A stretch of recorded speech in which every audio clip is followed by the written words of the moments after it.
I think this is on, right? Can everybody hear me? Louder! Talk loud, Brian, or deaf. It's on. Can you hear me now? Yeah. Okay. Good evening, everybody. I'm Brian O'Keefe. I'm with the law firm of Lippitt O'Keefe, and we've been representing the association now for a number of years, and we've been involved in this bankruptcy really since before the city filed the bankruptcy. And I think the officers here have updated you on where we are, and I'm going to give you a little bit of more flavor from a legal perspective on where things stand, and then we'll open the floor up for questions. But what I'd like to do is say, if you've got a question, make it try to make it a global question, a question that's applicable to everyone, and not a personal question about your personal situation. Maybe afterwards I'll stick around and I can answer some personal questions if there are any. For a fee. For a fee. For a fee, right. So everybody here knows there's been a retiree committee appointed.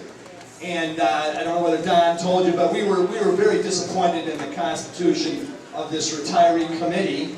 And we filed our objections with the U.S. trustee who was responsible for appointing the committee members. And we're going to continue to monitor the situation and continue to try to determine whether or not we will go further in our objections. But nevertheless, there is now a retiree committee, and this retiree committee is going to supposedly look out for all the best interests of the retirees, both the uniform and non-uniform retirees. That doesn't take away from what the association is going to continue to do on behalf of all its members, and we're going to be there sitting right next to counsel for the committee, watching very closely the proceedings.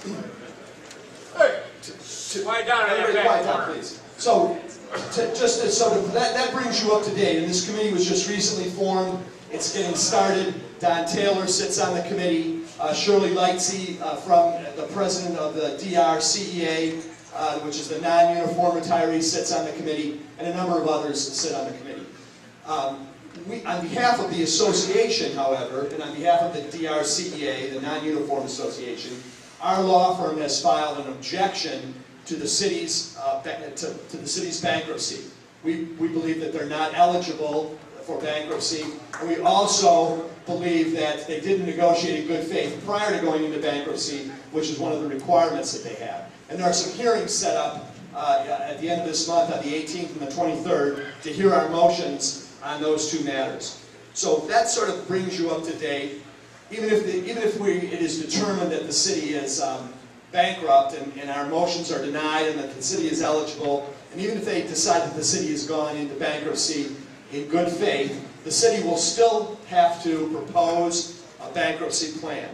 And that plan will involve a give and take between council, both the committee council and your council here, myself. It will provide for a give and take, and they will have to provide for a plan, a bankruptcy plan, that is acceptable to the retirees of the city of Detroit.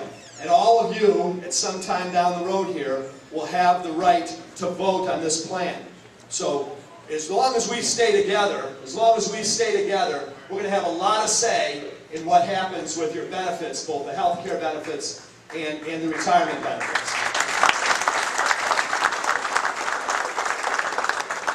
So we will continue to update you. We want everybody to stick together. We'll continue to provide information, and we're going to continue to monitor the situation. Right now, despite what you've heard, there's no formal plan on the table. There have been Kevin Orr has said things that the press has accurately reported on about cutting health care, about cutting pensions, but so far there has not been a formal proposal. And until there's a formal proposal, and until there's give and take, this is far from over. And we're just in the first inning here.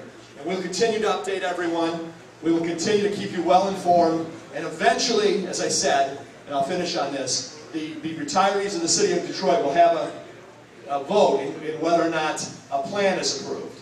And if it's not acceptable, we'll vote it down and we'll continue to fight. Okay, so I will open it up.